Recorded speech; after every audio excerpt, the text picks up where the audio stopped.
Ini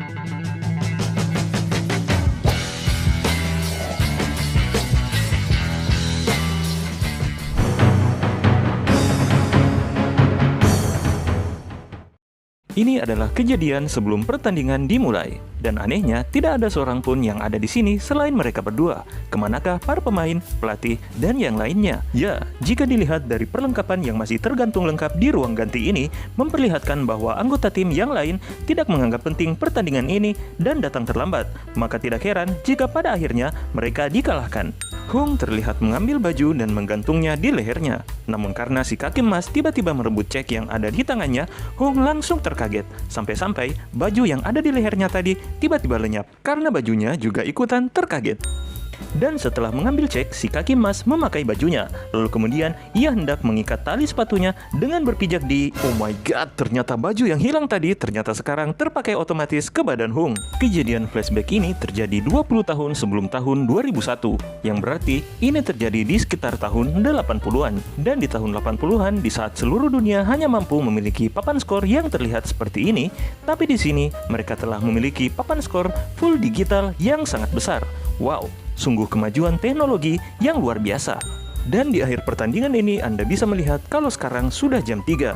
Itu berarti jika Anda mengurangi dengan waktu 2 babak sepak bola, ditambah waktu extra time, ditambah waktu istirahat, maka berarti pertandingan ini dimulai sekitar 140 menit yang lalu, alias di jam setengah 1. Kenapa panitia mengadakan pertandingan sepak bola di siang hari pada jam setengah 1 di saat matahari sedang kejam-kejamnya? Apakah panitia ingin memperlihatkan sekumpulan manusia yang sedang berusaha terkena kanker kulit karena kepanasan? Ketika si kaki emas sedang dikeroyok oleh massa, ada orang yang mengangkat tongkat baseballnya tinggi-tinggi dan mengayunkannya ke bawah ke arah lutut si kaki emas. Padahal di tengah kerumunan yang rapat seperti ini, tongkat baseball tadi seharusnya singgah di kepala orang terlebih dahulu sebelum bisa mengenai lutut si kaki emas yang tertutupi oleh ramainya massa. Tim yang diasuh oleh Hung terlihat melakukan latihan di lapangan dengan mengenakan seragam tim yang lengkap. Sebenarnya tidak ada satupun tim profesional di dunia ini yang latihan menggunakan seragam kostum tim yang lengkap, karena yang melakukan seperti itu hanyalah sekolah sepak bola untuk para bocil. Di saat para pemain melakukan latihan di lapangan, ada beberapa pemain terlihat berada di dalam ruangan yang dipenuhi dengan kursi, sofa, dan tempat duduk. Kenapa para pemain ini malah berada di sini dan bukannya ikut latihan di lapangan? Memangnya apa yang bisa dilakukan oleh sekelompok tempat duduk untuk meningkatkan skill sepak bola Anda? Ribuan? Sebenarnya mereka cuma bersepuluh. Untuk bisa terjatuh, terjungkir, terhempas, terlunta-lunta, dan terlempar seperti ini, Anda setidaknya harus berjalan dengan kecepatan minimal 30 km per jam. Sangat jelas bahwa Anda tidak membutuhkan tangga untuk memotong di bagian ini. Anda hanya menyusahkan diri Anda saja, maka pantaslah jika Anda dipecat. Seseorang yang berniat memindahkan sebuah kulkas sendirian. Berdasarkan hukum fisika, maka kulkas ini seharusnya terbelah dua terlebih dahulu sebelum bisa sampai ke atas ini.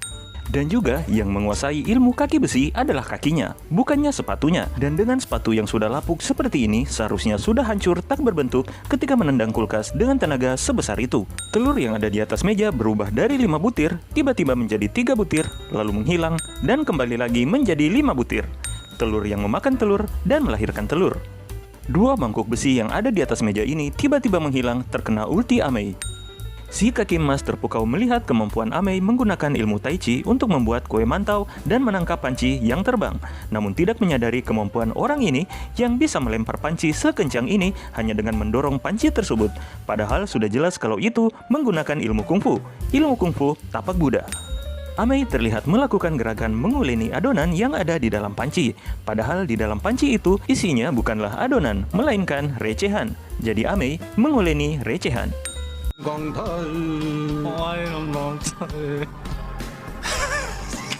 Penampilan yang sangat buruk ini ternyata mampu membuat semua penonton mematung, terdiam, tak bergerak karena begitu terpukau. Pemain drum yang ada di belakang tiba-tiba saja lenyap tak berbekas karena tidak tahan membawakan lagu yang nauzubillah ini. Tapi walaupun tanpa pemain drum, bunyi drumnya tetap berbunyi mengiringi lagunya. Entah disengaja atau tidak, tapi bos penjahat ini tiba-tiba saja tertawa di tengah-tengah emosi yang sedang berlarut pada dirinya. Si gondrong ini terlihat memegang kursi lipat berbentuk lingkaran yang akan digunakan sebagai alat pemukul. Kemudian, ketika si kepala besi dipukuli, orang yang memukulnya bukanlah si gondrong tadi, melainkan om-om berambut pendek yang memegang kursi lipat bundar dan memakai pakaian yang sama dengan si gondrong yang tadi. Dan anehnya, setelah dipukuli, ternyata yang memegang kursi lipat tadi ternyata benar si gondrong. Dari tadi, kita memang salah lihat, karena om-om berambut pendek yang mengenakan baju seperti si gondrong ini memang dari awal tidak ada di dalam gerombolan penjahat yang membuat kerusuhan. Ada banyak sekali hal yang janggal pada adegan ini. Yang pertama, kaleng yang ditendang ini jika dilihat dari kecepatan dan arah terbangnya, maka akan membuat kaleng ini mendarat setidaknya ya di India lah, bukan lagi di kota yang sama. Yang kedua, ketika kaleng yang ditendang dengan kekuatan yang besar ini mendarat, maka sudah pasti daya lajunya akan berkurang dan tidak akan mampu menghancurkan dan menempel di dalam tembok. Yang ketiga, kertas di kaleng ini terlihat tergulung, padahal sebelumnya terlihat kalau kertas ini dimasukkan secara paksa tanpa menggulungnya terlebih dahulu. Dan yang keempat, kertas ini bukanlah kertas yang sama dengan yang sebelumnya, karena terlihat jelas sobekannya, letaknya berbeda. Bahkan isi tulisannya pun terlihat tidak sama bentuknya dengan kertas yang ada di awal. Pak pelatih terlihat berjalan ke arah kanan dari tembok yang runtuh untuk melihat si kaki besi yang akan berkelahi. Lalu ia berdiri di depan sebuah jendela dan tanaman yang terlihat seperti kaktus ini. Tapi di tampilan ini, Anda tidak bisa melihat Pak pelatih ada di mana. Ia seharusnya ada di depan jendela dan tanaman yang seperti kaktus ini. Kebelet beol mungkin? Kekuatan yang bisa membuat sebuah bola kaki untuk menghancurkan sebuah tembok akan membuat bola kaki itu pecah terlebih dahulu sebelum berhasil menghancurkan temboknya. Kecuali jika bola ini bukan berbahan karet yang diisi angin. Kekuatan dari sebuah hantaman yang mampu membuat seorang manusia terlempar seperti ini seharusnya cukup untuk mematahkan semua tulang punggungnya, sehingga seharusnya si gondrong ini sudah bertemu sang pencipta. Karena bolanya menghilang, mereka semua malah menunda latihan sepak bolanya. Padahal sang pelatih, si kaki emas, adalah seorang mantan pemain profesional yang seharusnya tahu bahwa sangat banyak sekali jenis latihan sepak bola yang bahkan tidak menggunakan bola sama sekali.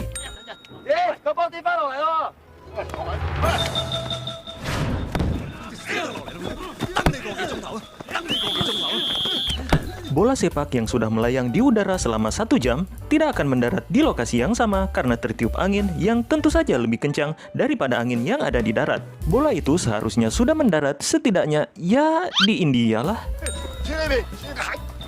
Oh my god, ternyata bola kalian banyak. Jadi buat apa dari tadi kalian semua menunggu 1 jam bolanya mendarat? Astagfirullahaladzim. Kuning telur yang sudah berantakan ini tiba-tiba saja menyatu dan utuh kembali di sepatu si kaki besi. Sayangnya, telur terbuat dari bahan yang tidak bisa memantul. Mereka telah ditakdirkan untuk pecah terlebih dahulu sebelum bisa memantul, terlebih di atas kaki seseorang yang menguasai kungfu kaki besi. Entah siapa yang membangun sepotong dinding di tengah-tengah lapangan sepak bola. Dan untuk apa? Sebagai seorang pelatih, si kaki emas tidak menyadari bahwa dalam sepak bola dibutuhkan setidaknya 11 orang pemain dalam satu tim untuk bisa memulai sebuah pertandingan.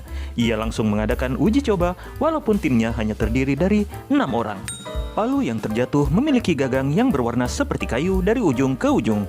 Namun ketika diambil, gagangnya berubah menjadi besi dan berujung berwarna hitam. Anda harus mandi dan minum pelumas selama 7 hari berturut-turut agar bisa menjadi licin dan mampu melakukan sliding tackle dengan jarak sejauh ini. Posisi kaos kaki si kepala besi dari awalnya yang pendek tiba-tiba berubah menjadi panjang ketika ia melompat untuk bersalto, lalu tiba-tiba menjadi pendek kembali ketika ia mendarat. Mungkin karena bersalto, kaos kakinya menjadi pusing dan linglung sehingga lupa akan posisinya. Hei, siapa Anda? Impostor? 10 orang yang ada di sini melepaskan masing-masing sebelah sepatunya untuk meluncurkan serangan ke kiper si tangan lincah. Dan ketika sepatu diluncurkan, ternyata sepatu yang meluncur bukanlah 10, melainkan ada 15 buah. Wah, sepertinya di antara para penjahat ini ada yang mengenakan lebih dari 1 sepatu di salah satu kakinya. Di antara para penjahat ini terdapat 1 orang yang mengenakan celana panjang training hitam yang bergaris putih. Perhatikan sepatu mas-mas ini. Di sini ia terlihat mengenakan 2 sepatu di kaki kiri dan kanannya. Dan juga ia mengenakan kaos kaki berwarna hitam. Namun saat melepas sepatu, ia terlihat hanya mengenakan sepatu sebelah kiri saja. Dan juga ia tidak mengenakan kaos kaki. Dan bukan hanya itu saja, ia juga terlihat melepas sepatu kirinya, tapi yang malah dilempar adalah sepatu kanannya. Sungguh aneh bukan? Mabuk dia ini. Kakinya yang mabuk. Si kaki besi seharusnya sudah tidak diperbolehkan untuk berada di lapangan apalagi sampai menendang dan berusaha memasukkan bola. Berhubung ia sudah terkena kartu merah beberapa menit sebelumnya. Bola ini berhasil membengkokkan besi dan tidak pecah. Sepertinya bola ini dikeluarkan oleh pabrik semen.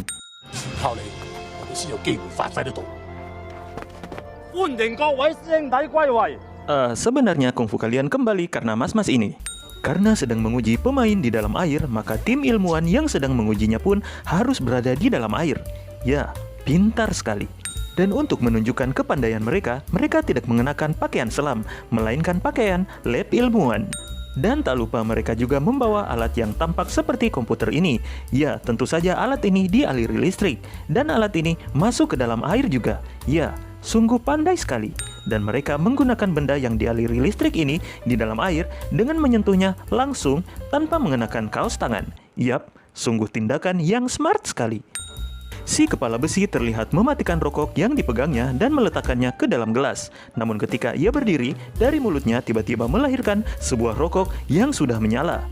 Saat sepatunya direbut oleh para pemain Shaolin, Anda bisa melihat kaos kaki pelatih Hung yang terlihat normal-normal saja, yang entah kenapa tiba-tiba saja berlubang di bagian jempolnya secara tiba-tiba. Jempol kaki pelatih Hung gemar mengemil kaos kaki secara tiba-tiba.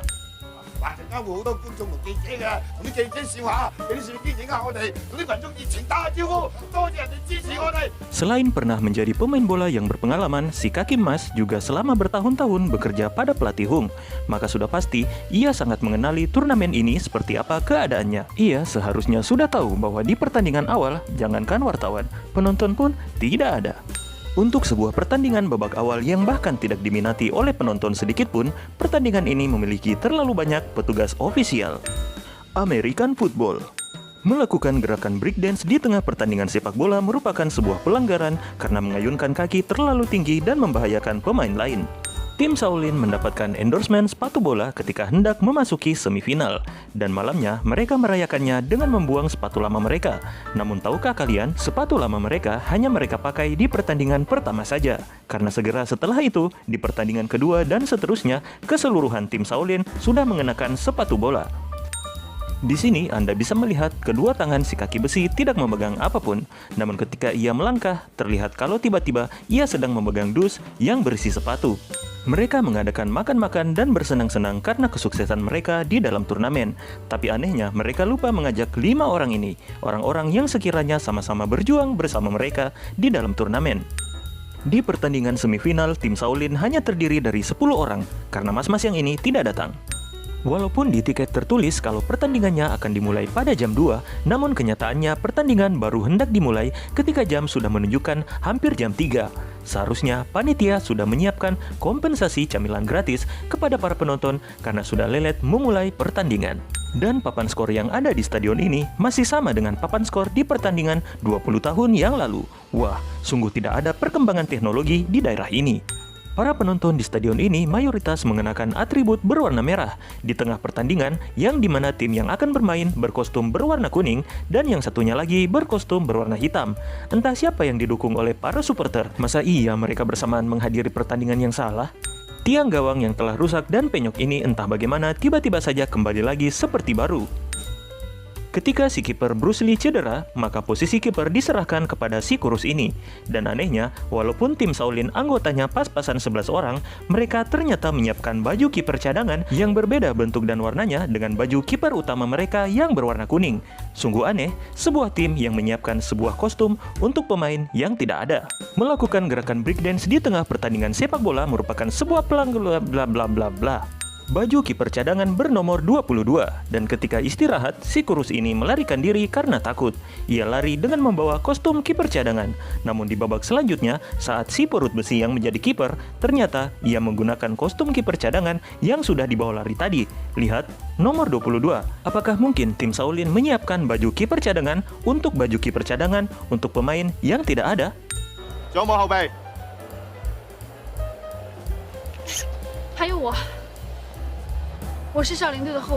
Di sebuah pertandingan resmi, Anda tidak akan diizinkan untuk tiba-tiba memasukkan seorang pemain yang namanya tidak didaftarkan di sesi awal pendaftaran tim, karena ini bukanlah pertandingan Tarkam 17 Agustusan.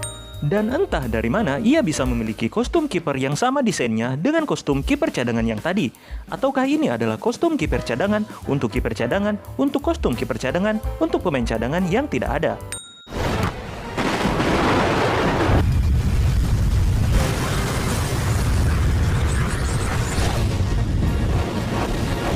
Dengan kekuatan dan kecepatan bola yang seperti itu, sungguh aneh karena bolanya hanya tergeletak di sini. Karena harusnya bolanya mendarat, setidaknya, di India lah. Dengan merusak properti di dalam stadion seperti ini, seharusnya cukup untuk membuat Anda gagal juara karena keduluan terkena diskualifikasi oleh panitia karena menciptakan bencana alam di dalam stadion dan membahayakan nyawa seluruh masyarakat yang ada di dalam stadion. Anda setidaknya harus mengganti ban mobil Anda seminggu sekali jika Anda melakukan parkir seperti ini setiap hari. Dari sampul majalah ini kita diperlihatkan bahwa ternyata mereka beralih ke olahraga bowling. Alasannya, ya karena FIFA telah melihat pertandingan dari tim Shaolin dan memutuskan bahwa sepak bola yang dicampur dengan ilmu kanuragan adalah hal yang haram karena dapat membahayakan keselamatan orang lain. Dan terlebih lagi, jika ini dibiarkan, maka Piala Dunia akan dengan mudah jatuh ke tangan mereka.